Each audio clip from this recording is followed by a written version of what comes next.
શૈલેન્દ્રસિંહ જાડેજા મારા દ્વારા national green ટ્રિબ્યુનલમાં અરજી દાખલ કરવામાં આવેલ છે. જે નાકરાવાડી ડમ્પિંગ સાઇટ છે, જે કચરાના નિકાલની સાઇટ છે, ત્યાંના આજુબાજુના વિસ્તારમાં જે પ્રદૂષણની સમસ્યા છે એ બાબતે મારા દ્વારા નેશનલ ગ્રીન ટ્રિબ્યુનલમાં અરજી દાખલ કરવામાં આવેલ છે. તે અનુસંધાને કોર્પોરેશનના પદાધિકારીએ એવું એફિડેવિટ ફાઇલ કરેલ હતું ફેબ્રુઆરી 2024માં કે સ્થાનિકે ત્યાં 10 લાખ કચરો પડેલ છે.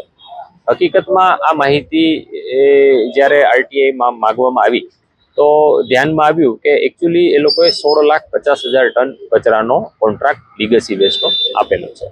હવે સવાલ એ થાય છે કે જ્યારે સ્થાનિકે 10 લાખ ટન કચરો પડેલો હોય તો 16,50,000 ટન કચરાનો કોન્ટ્રાક્ટ કેવી રીતે આપવામાં આવ્યો?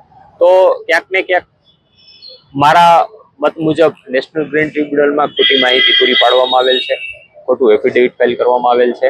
એટલે અને બીજું કે સાથે સાથે જે ઘન કચરાના નિકાલ માટે જે કામગીરી થવી જોઈએ એ કામગીરી પૂરી થયેલ નથી. સ્થાનિકે આજ દિવસ સુધી પણ 50 કરોડ રૂપિયા ખર્ચો થઈ જવા છતાં સ્થાનિકે કચરાઓની સ્થિતિ તો હજી પણ યથાવત જ છે.